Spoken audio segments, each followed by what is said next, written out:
This episode is brought to you by MedBridge Education. Log into medbridgeeducation.com/TN Therapy Outsource. Use the promo code Dr. Mike or alternative to get $200 discount or over 40% off. Gain access to 1,000 plus online courses, compliance training, certification preps, program, and so much more. So again, thank you very much. Enjoy the show.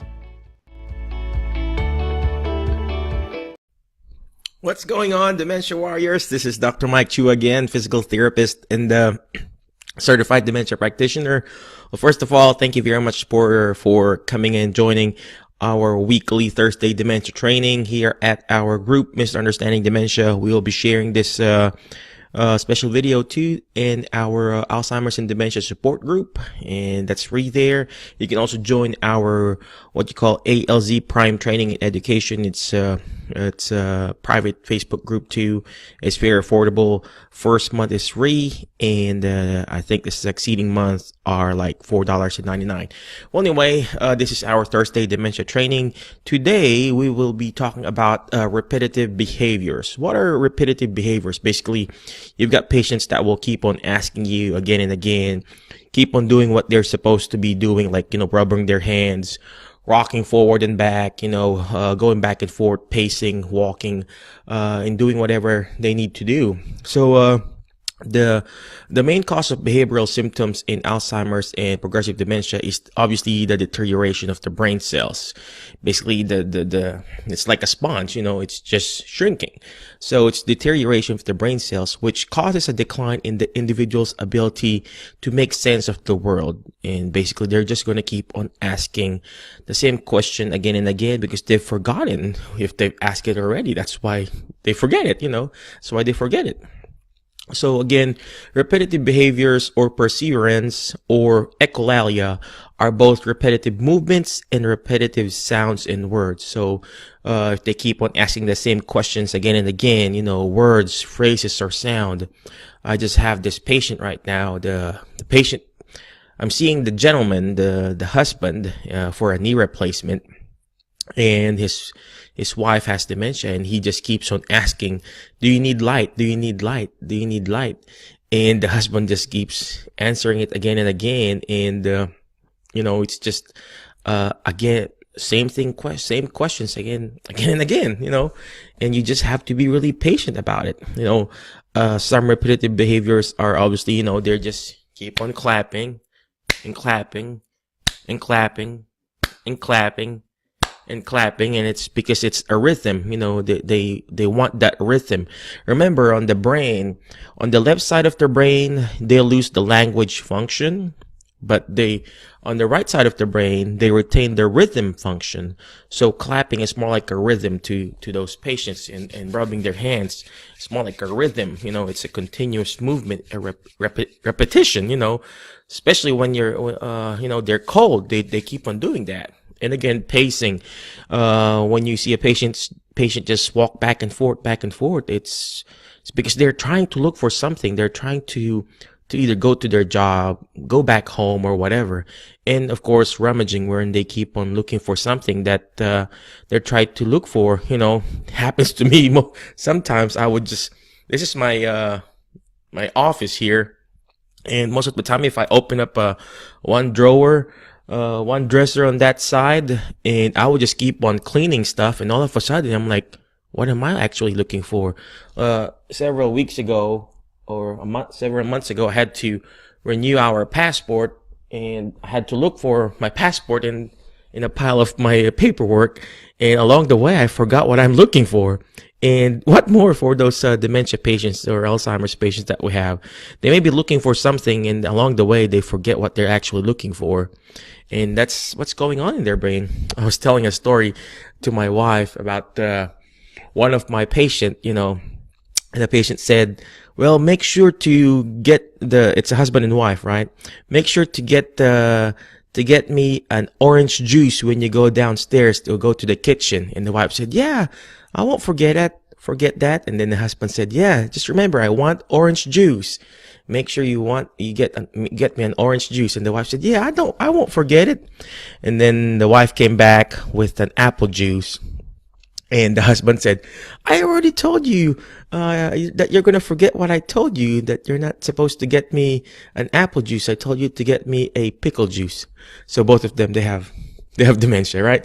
Right. Corny joke, right? Anyway, let's move on to the next slide.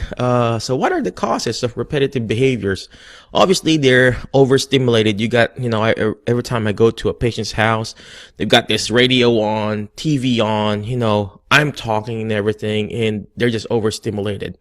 Another cause could be depression. They could either have, they're depressed, they don't want to do anything, they just want to stay in bed, and they just want to keep on doing what they're supposed to be doing, like rubbing their feet, rubbing their hand, and rocking.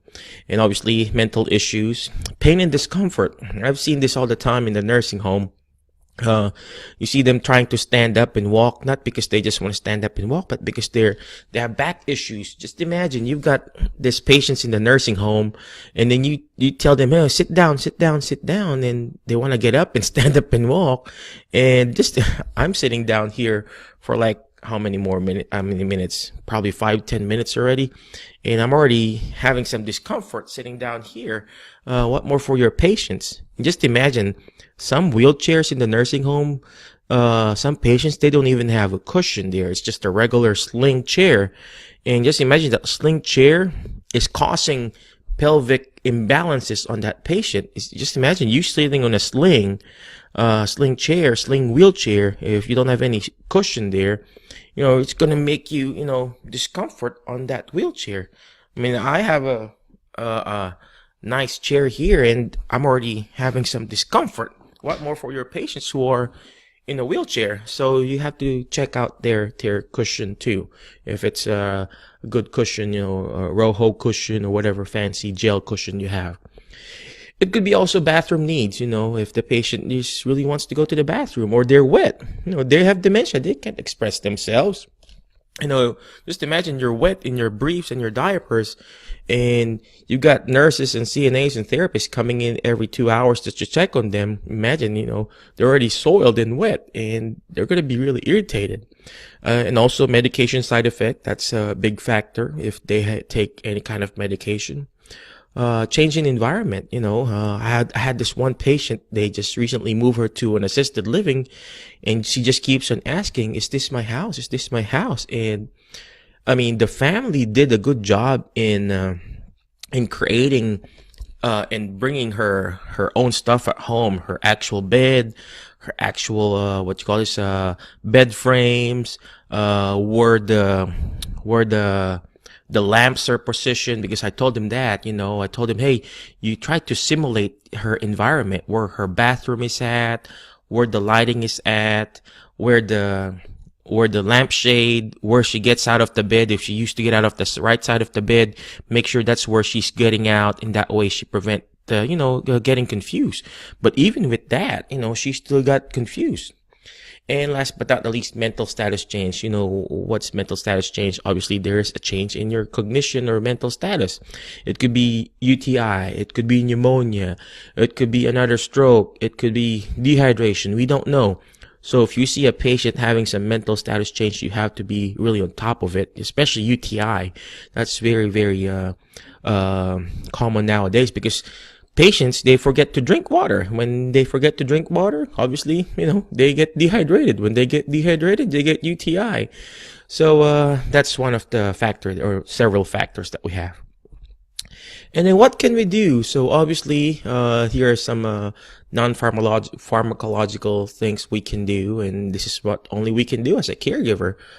First, if they keep on moving or clapping their hands, make sure to check their hands and to prevent some skin irritation. If they keep on clapping their hand, and it's going to get red, it's going to be erythematosus. So sounds fancy, it's going to be red. Or if they keep on rubbing something, swiping something, or moving back and forth on their hand, it could cause skin irritation and open wounds, and get infected. So make sure you check that. And of course, investigate if the patient is in pain. Just like what I said earlier, if you're sitting in a wheelchair for 7 hours, 8 hours, not being stand up, and, only change your briefs, or good luck if they get to be changed, they're going to be in pain. I'm already sitting down. I'm just talking 10 minutes now. I'm already hurting on my back. And of course, next is take care of their basic needs. Do they really want to go to the bathroom? Are they cold? Are they comfortable? So, temperature is very important. It may be warm and cool for us, but if the patient, dementia patients and Alzheimer's patient, they're what you call the part of your brain called the hypothalamus. Hypothalamus is what you call the temperature regulating part of your body.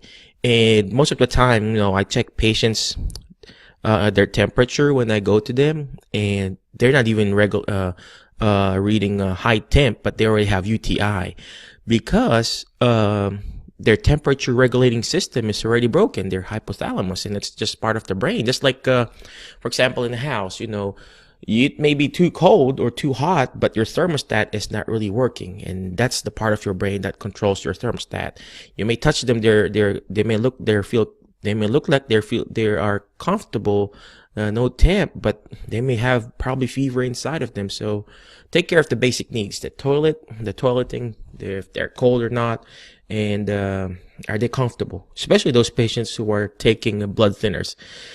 And of course, another thing that we can do is provide calm environment. You can take them to a serenity room or a Snellens room or what you call a meditation room or whatever. And you can also provide distraction activities and also try to answer questions again and again calmly. It's going to be hard, it's going to be difficult, especially if it's your loved one, but I just have to be very calm because they've forgotten it. Answer the behavior, not the person. Answer the behavior, not the person. And again, identify meaningful words. What are the words that they're trying to ask? If they're trying to ask, where is mom? Maybe they're just missing their mom, and you use that situation. You tell them, if they keep on asking where is mom, you just tell them, tell me more about mom. Tell me more about mom. So you extend that conversation. That way they can still, try to function that brain, not just asking again and again about mom. And another thing, if they keep on asking about mom and you tell them, keep on telling them they're dead, you're just going to reminisce that bad memory. But if you just tell them, tell them that they're still working, they're not here yet, or they're on their way home, you're just going to extend that conversation. So a lot of people will tell me, hey, I think you're lying, Michael. I think you're lying. But they have dementia. They don't know it. Do you want them to remember those bad memories? Same thing with me. If you keep reminding, I lost my mom and dad already. If you keep reminding me every day that I don't have my mom and dad already, I'm just going to get upset. I'm just going to, be sad and relive that moment again. So you're not tricking them. You're just giving them comfort. You're just giving them comfort. That's why we call it comfort care. All right. Another thing, like what I said, that we can do is provide calm environment, such as the sensory room, and of course, offer comfort items such, a doll. I've seen this a lot. You can check out Amazon about, different dolls. It's actually not live dolls, but, real life-like dolls, pets, snacks, and video and audio recording. One company reached out to me. It's right over there. It's a tablet that you can reminisce. It's called Reminisce tablet. Wherein the patient can reminisce different videos and different recordings, music, and that is appropriate for that generation. And I remember there's this one company, I forgot his name. Well, anyway, he's a nurse, and he developed an MP3 that you can put right here on the shoulder. And it plays different musics for different generations. So that's a very good thing too, to provide comfort items for your loved ones. Okay. Again, I guess that's our slide for today. I wish you all the best. Thank you very much, and appreciate you for watching our Thursday dementia training. If you got any questions or any concerns, shoot me a message, or I'm here at your service. We, try to do the best that we can to help and support you No spam. No trying to to email me and ask me about different stuff. No spamming. All right. And again, God bless you. All right. So and before I let you go, remember the word fast. FAST. F is learn how to forgive.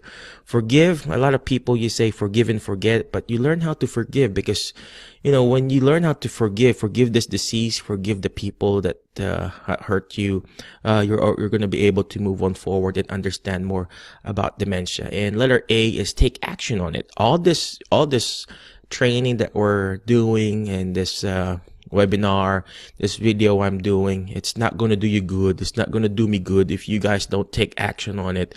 And that's what I want you to be. I want you to be the best caregiver for your loved ones and for your patients. And you want to take action on it. And letter S, share. Share this video, share this page, share it to your family member, because sharing is caring. The more information that you get, the more information that we share, the better, because we spread more information to other people about this dreaded disease. And last but not the least, letter T, teach this to your friends, teach this to your family member, teach it to your kids, because they may not know what's going on with grandma. So, because when you hear it, you forget. When you see it, you remember. But when you teach it, you actually understand it. And that's the reason why we have our book called Misunderstanding Dementia. And actually, it's available on Amazon. All right. Again, God bless you. Have a great day. And I wish you all the best. And always remember, movement matters to your brain matter. God bless you and have a good night. Bye-bye.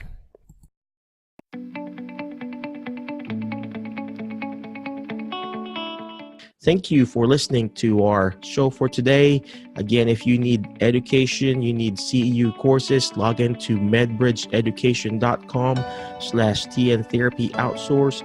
Use the promo code Dr. Mike or alternative. Again, thank you very much for watching our show. God bless you. And always remember, movement matters to your brain matter. God bless you and have a great day. Bye-bye.